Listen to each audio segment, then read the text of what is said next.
quand vous étudiez la vie de Paul, la biographie de Paul, il est dit que même si la Bible ne parlait pas de Paul, l'histoire allait retenir Paul, parce que Paul était un érudit.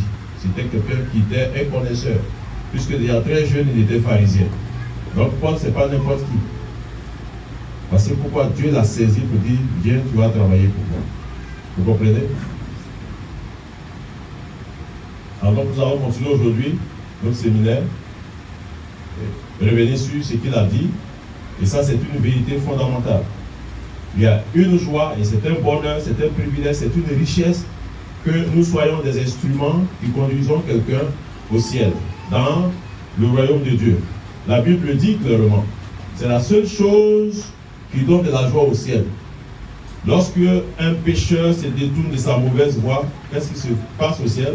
Il y a de la joie. Est-ce qu'on a dit quand quelqu'un se marie, il y a de la joie au ciel? Quand on a dit quelqu'un, quand il voyage, il y a de la joie au ciel? Quand il a un bon boulot, il y a de la joie? Quand il a eu beaucoup d'argent, il y a de la joie? Quand il a construit beaucoup de... Quand il construit les temples, il y a de la joie?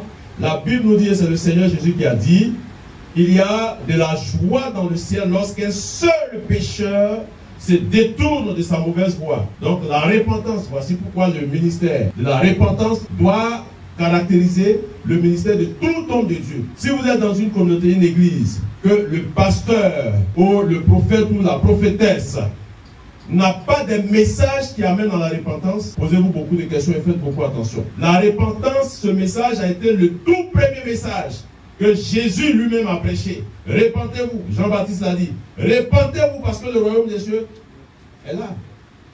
Repentez-vous. Changez de pensée, de mentalité, de conduite, d'attitude. Dans une église, si le message de la repentance est piétiné, il y a un problème dans l'église. La repentance, c'est la première étape pour entrer dans le ciel, pour entrer dans le royaume de Dieu. Beaucoup de personnes sont dans les assemblées sans repentance. Il y a des gens qui viennent dans l'église à cause de la grosse voiture du pasteur. Parce que le pasteur voyage beaucoup. Donc ça les intéresse, ils viennent dans l'église. Sans repentance. Voici pourquoi plein de féticheurs rentrent dans les églises. Plein de bandits et de brouteurs rentrent dans les églises. Sans repentance. Celui qui entre dans une église en tant que 4 murs, sans repentance, n'a pas connu le Christ. Et n'est pas enregistré au ciel. Et ne fait pas partie de ce qu'on appelle le corps de Christ, ni de l'église. Voici pourquoi l'église, c'est différent des 4 murs. Pour être membre du corps de Christ ou membre de l'église, de la famille de Dieu, on passe par la repentance. Il est très important que, leader que vous êtes, vous comprenez ces choses-là. Quand quelqu'un vient à vous, peut-être à la recherche de l'argent, pasteur, prie pour moi, pour que mes affaires soient débloquées. C'est une très bonne chose, parce que la puissance de Dieu peut se manifester pour débloquer les affaires. Amen. Mais la chose la plus importante, c'est que la repentance soit recherchée par cette personne. Malheureusement, il y a beaucoup de personnes qui veulent venir à Dieu, qui veulent être à côté de Dieu sans repentance, sans reconnaître leur tort, le péché. La Bible nous dit que le Saint-Esprit vient pour faire quoi? Pour nous convaincre de péché, premièrement. Une église dans laquelle on dit que le Saint-Esprit se manifeste, que les jeunes gens couchent avec les jeunes filles n'importe comment. Le Saint-Esprit n'est pas là. Le Saint-Esprit n'est pas là. Parce que les gens ne sont pas convaincus de péché pour arrêter le péché. On habille le péché. On justifie le péché.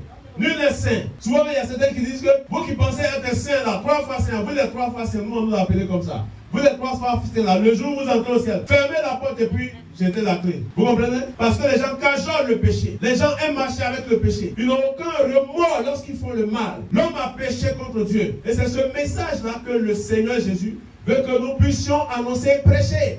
Nous devons insister là-dessus. Car tous ont péché et sont privés de la gloire de Dieu. Mais la gloire de Dieu là, ce n'est pas dans les immeubles, hein, ce n'est pas dans les routes, ce n'est pas dans les ponts, ce n'est pas dans le fait d'être dans les avions, ce n'est pas ça la gloire de Dieu. La gloire de Dieu est autre chose. Je peux vous dire beaucoup de choses au sujet de la gloire de Dieu. Des choses même qui échappent à beaucoup de pasteurs. Je vais ouvrir une parenthèse pour vous dire quelque chose. Je vais vous donner des informations. Vous savez, il y a 7 choses.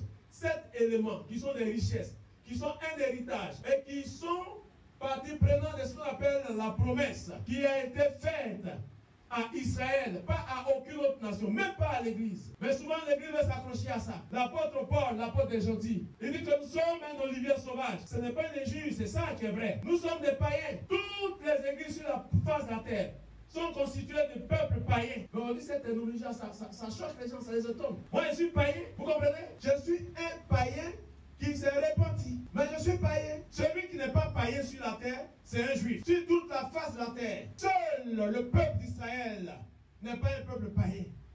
C'est ce qu'on doit enseigner. Nous sommes des païens. Voici pourquoi Dieu a contracté une alliance avec un peuple, pas avec deux peuples. L'alliance a été contractée depuis Abraham. Elle a été renouvelée avec Moïse. Mais toujours une alliance avec le peuple de Dieu sur la terre qu'on appelle Israël. Les autres peuples, les Américains, les Ivoiriens, les Chinois, les Européens, c'est des païens. Même si vous avez des pasteurs qui parlent en langue, qui ressuscitent des morts, ils sont issus des peuples païens. Et l'apôtre Paul fait cette révélation dans son enseignement.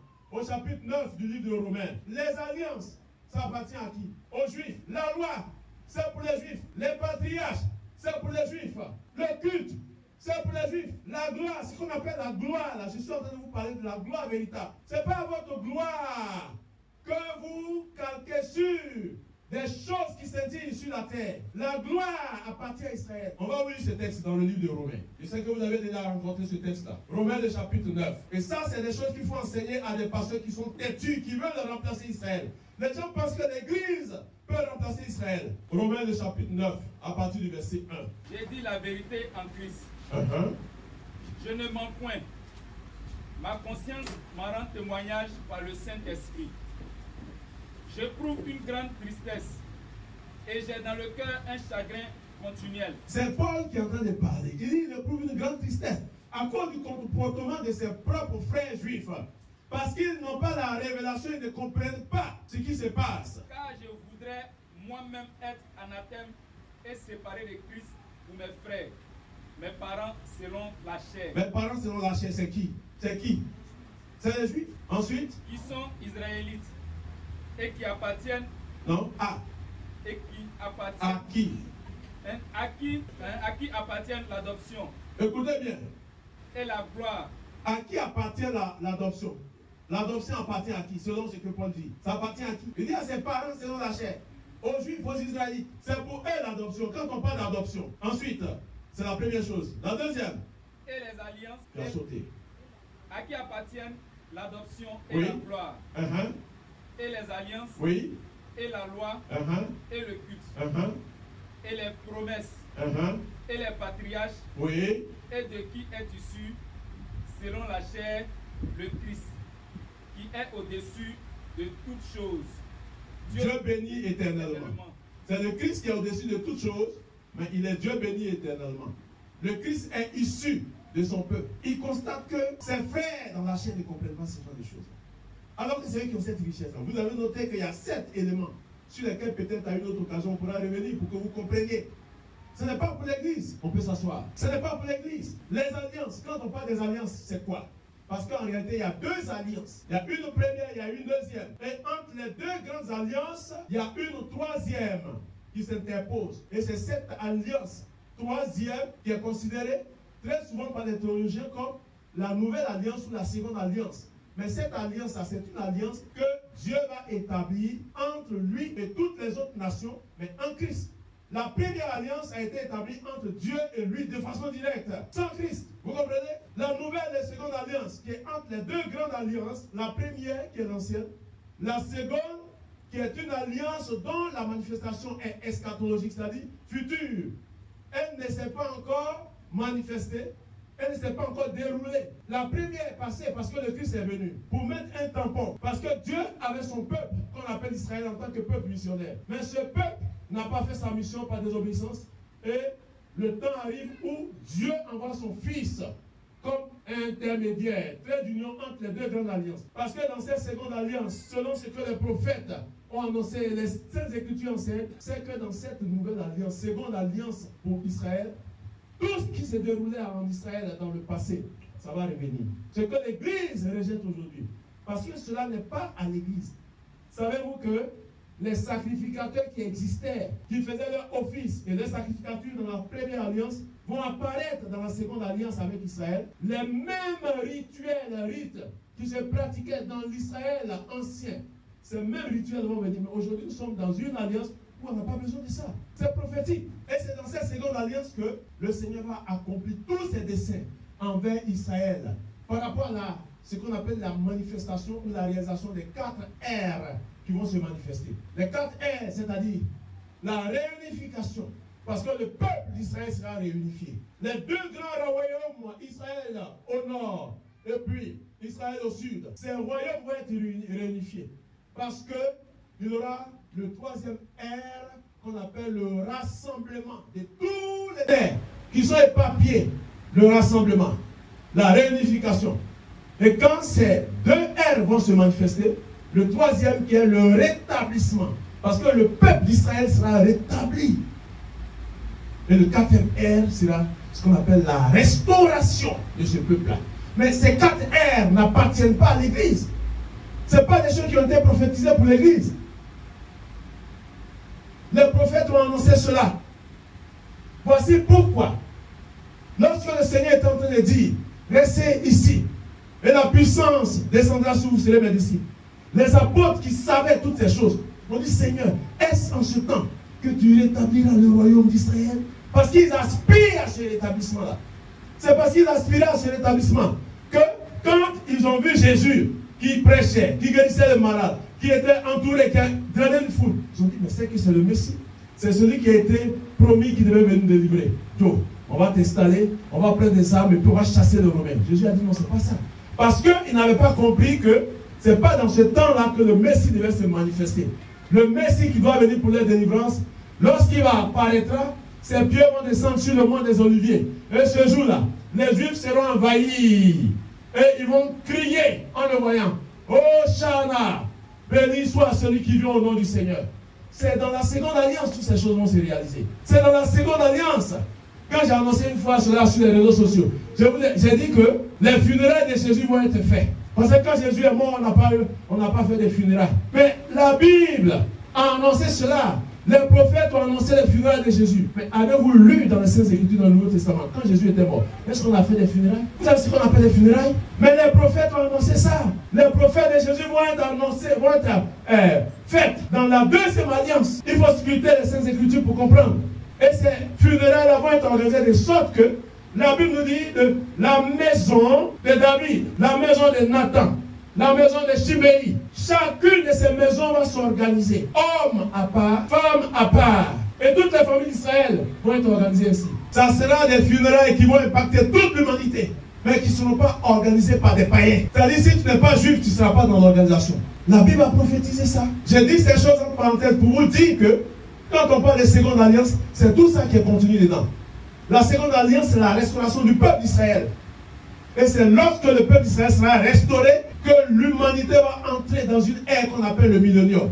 Dieu va rentrer dans le millénium avec son peuple, mais avec l'église qui serait enlevée. Même pour l'heure, nous sommes dans une période, une phase qu'on appelle l'ère de l'église. Ce qu'on appelle la période de la grâce. Donc quand on parle de la période de la grâce, c'est l'ère de l'église. L'ère de l'église, ça veut dire quoi?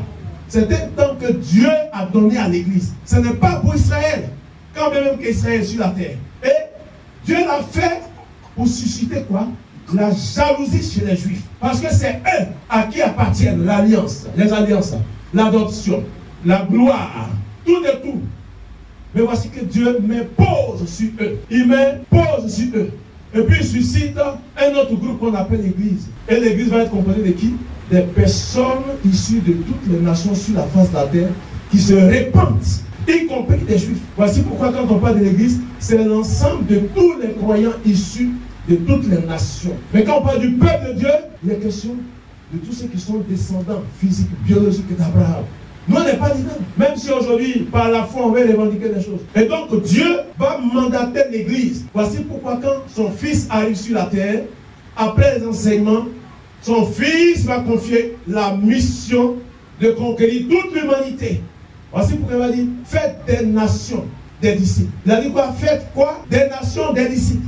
Arrangez-vous pour que les nations deviennent moi mes disciples. Ça veut dire quoi? Faire des nations des disciples, ça veut dire, vous avez le mandat, vous avez le quitus, et vous avez les moyens de discipliner les nations.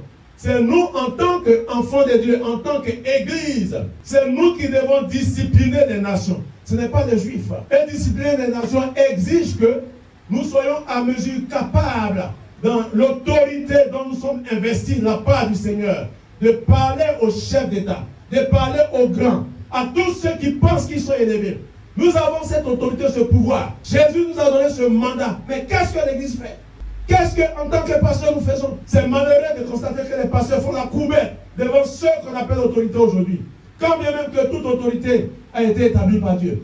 Mais l'Église doit annoncer le message du salut en se souvenant que une fois la voix s'est fait entendre en disant: celui-ci est mon fils bien-aimé en qui j'ai mis mon affection. Écoutez-le. Mais Jésus n'est plus sur la terre. Qui le monde doit écouter? Abraham a dit: ils ont Moïse et les prophètes. Pensez-vous qu'aujourd'hui Moïse et les prophètes sont sur la terre? Moïse et les prophètes, c'est l'Église. C'est ce que l'homme riche avait souhaité. Il demandait. Abraham lui a dit: c'est pas possible ce que tu demandes, ça ne se fait pas. Mais tes frères là, ils ont Moïse et les prophètes qui les écoutent. Moïse et les prophètes aujourd'hui, c'est nous. C'est nous que les gens doivent écouter. On doit leur dire le message que le Seigneur nous a donné pour l'humanité. On doit leur dire, au lieu de faire la promotion des droits de l'homme, il serait mieux de faire la promotion des droits du Fils de l'homme, qui est Jésus-Christ. Parce que Jésus a ses droits. Les droits de Jésus exigent qu'on ne se prostitue pas, qu'un homme et un homme ne couchent pas ensemble, une femme et une femme ne couchent pas ensemble, qu'on ne tue pas, on ne vole pas, on n'est pas injuste. C'est ce que Jésus a comme droit. Quand cela est fait, Jésus est content. Voici pourquoi on doit faire la promotion des droits du Fils de l'homme. Mais est-ce que l'Église a compris elle-même ce message pour faire la promotion des droits du Fils de l'homme? Malheureusement, beaucoup parmi nous piétinent ces droits, s'en foutent de ces droits. Voici pourquoi de façon ignoble, lugubre, macabre, ténébreuse, immorale, beaucoup ramassent et ont des ramassis assis au milieu d'eux en train d'écouter. Quand un homme de Dieu sans éthique, sans déontologie, sans morale, a lâché enceinte du n'importe quoi, ce n'est pas faire la promotion des droits du Fils de l'homme. Voici pourquoi le Christ a dit: attendez, hier on l'a vu, la puissance va descendre sur vous, et puis vous allez être mes témoins. Parce que sans cette puissance, vous ne pouvez pas. Quand la puissance est venue, qu'est-ce qui s'est manifesté? Le signe indicateur de cette puissance, des langues de feu, et ils ont commencé à parler en d'autres langues, des langues des peuples étrangers. Le parler en langue s'est manifesté à deux occasions de cette façon-là, dans la Bible.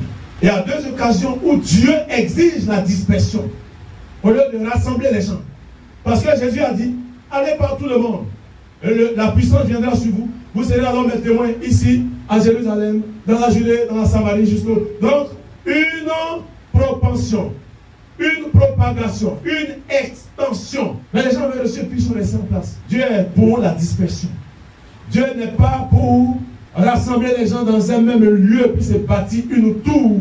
Voici pourquoi je fais partie de ceux qui n'encouragent pas la construction des cathédrales. Et aujourd'hui, dans le milieu évangélique, ils sont attachés à ça. Les cathédrales, ce n'est pas dans le style évangélique. Mais aujourd'hui, les évangéliques ont arraché ça.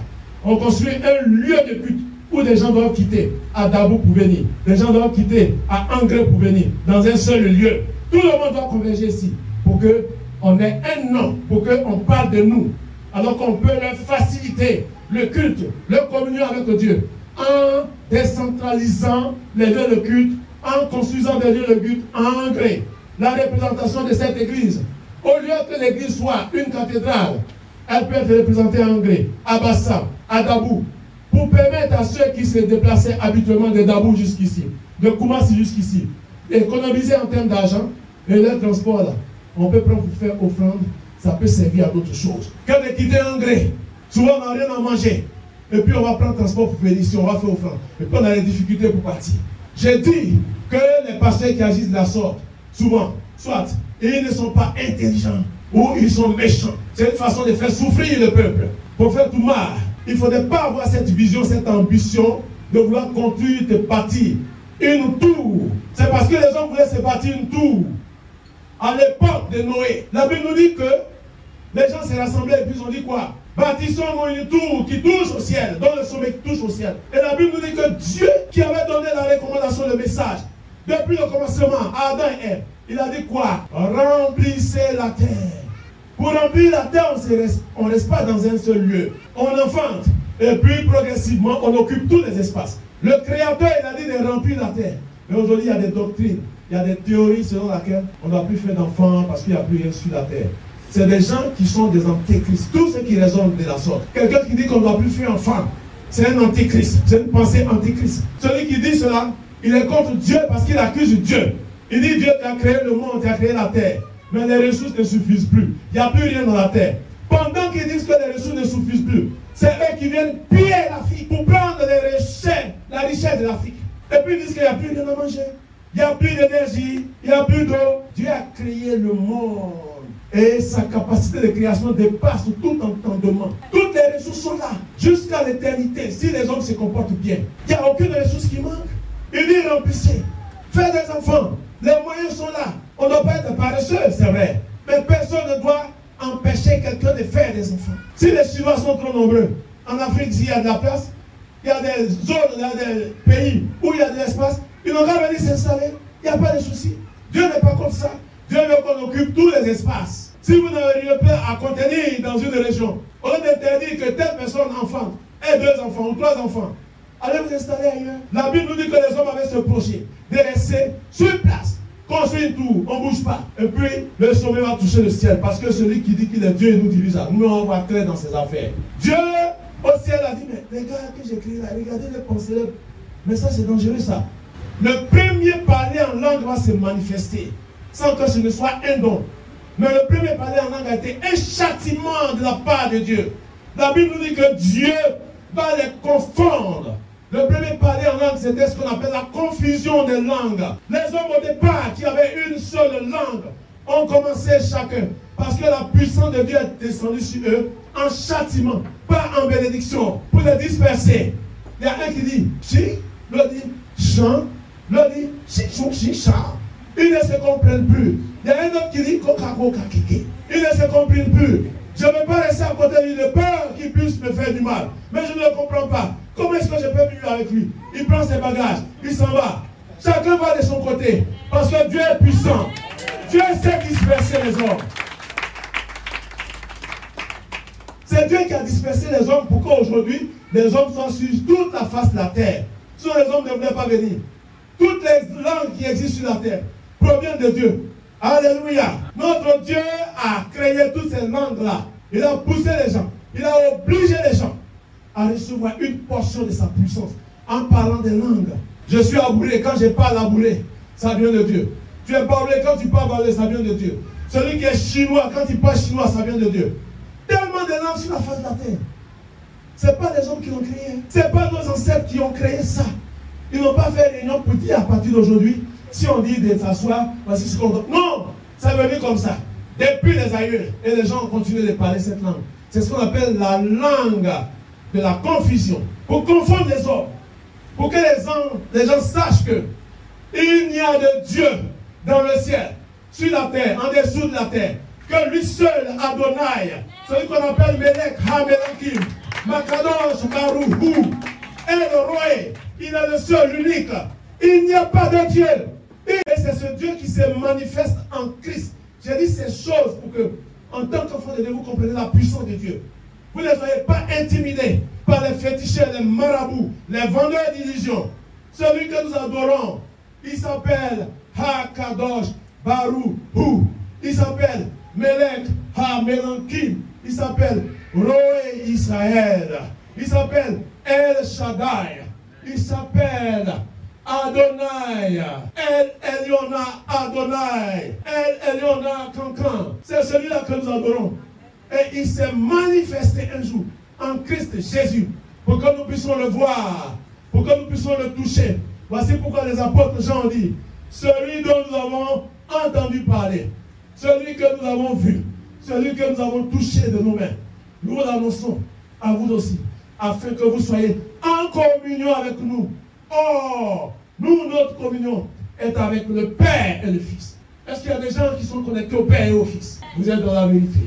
Parce qu'il a dit, je suis la vérité. Il n'y a pas un fondateur de religion qui a eu le culot, ce cran, de dire, je suis la vérité. Ils ne peuvent pas le dire. Ils ne peuvent pas. Ils ne peuvent pas dire, je suis la vérité. Jésus est le seul sur la terre qu'on a vu comme un homme qui a marché, qui a mangé comme nous, qui a dit, je suis la vérité. Il est le seul qui a dit, je suis la vie. Il est le seul qui a dit, je suis le chemin. Il n'y a pas un autre. Tous ceux qui se sont agités pour créé des communautés, c'est pas des sectes, des religions et autres. Ils ne peuvent pas le dire. D'ailleurs, ils sont morts et ils sont pourris dans la tombe. Ils sont morts, ils sont pourris. Le seul qui est sorti victorieux de la tombe. Le seul qui, lorsqu'il était mort, la Bible nous enseigne qu'il allait aussi en prison, où là, tous ceux qui, depuis le temps de Noé, dans l'ancien temps, étaient dans cette prison. Jésus est rentré dans cette prison. Il allait leur prêcher pour leur dire, les gars, vous avez entendu parler du Shiloh, celui qui devait venir sauver l'humanité. Vous ne l'avez pas connu physiquement, mais c'est moi.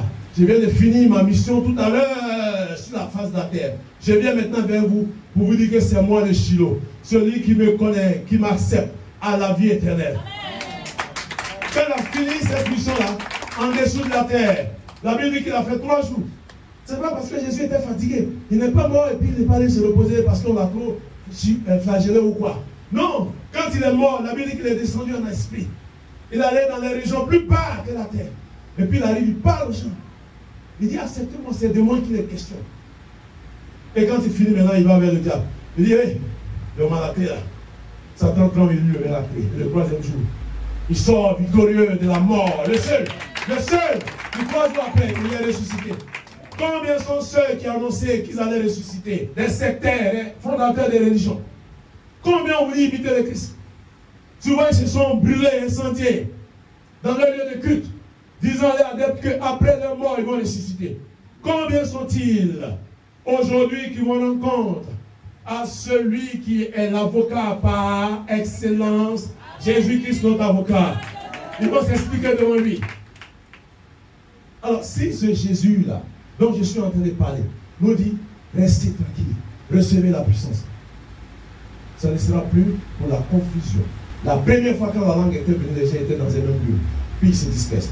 La deuxième fois, c'est ceux qui étaient dispersés qui viennent avec leur langue, qui vont entendre ceux qui ont été choisis parler dans ces langues-là, sans qu'eux-mêmes ils se dispersent pour l'instant. Pourquoi? Parce que le Seigneur voulait transmettre le message du salut à ceux qui vont venir ce jour de la Pentecôte, afin qu'ils retournent dans les pays respectifs pour annoncer l'évangile. Voici comment l'Église est née à Rome. Voici comment l'Église est née en Égypte. Voici comment l'Église est née en Éphèse. Voici comment l'Église est née en Turquie. Vous savez que la Turquie fait partie des tout premiers pays à recevoir l'évangile. C'était un grand pays chrétien dans les premiers siècles. Un grand pays chrétien. Ce n'était pas un pays islamique. Hein? Mais qu'est-ce qui s'est passé? Parce que les gens ont négligé. Les gens n'ont pas veillé. Et aujourd'hui, la Turquie est devenue un pays islamique. Ça veut pleurer. Ça veut dire que si nous, en tant qu'enfants de Dieu, chrétiens, on s'amuse, on est en train de poursuivre les voitures, les grosses maisons, avec les gros salaires, mais ceux d'en face sont plus que nous. Vous comprenez? Est-ce que vous avez une société de transport? Mais c'est eux qui ont une société de transport. Ça veut dire que vous ne pouvez même pas aller quelque part avec eux. Les Bill Gates là, ils ne parlent pas en langue, ils n'ont pas le Saint-Esprit. Bill Gates, vous les comprenez? Ils ont l'argent, plus que tous vos grands pasteurs. Vous vous affichez avec eux, vous êtes contents parce que c'est des millionnaires. Vous connaissez Elon Musk? C'est l'homme le plus riche sur la terre. Quand on parle d'entreprises qui lancent fusées dans l'espace, c'est les pays qui s'organisent et puis qui ont ce qu'on appelle comment on appelle les bases pour lancer les fusées, comment on appelle ça? Oui, la NASA a fait ça. La NASA, c'est l'américain. Les Chinois aussi ont ça. Mais Elon Musk, lui, il est patron de tout cela. Lui, en tant qu'individu, il n'est pas chrétien. Autant vous pensez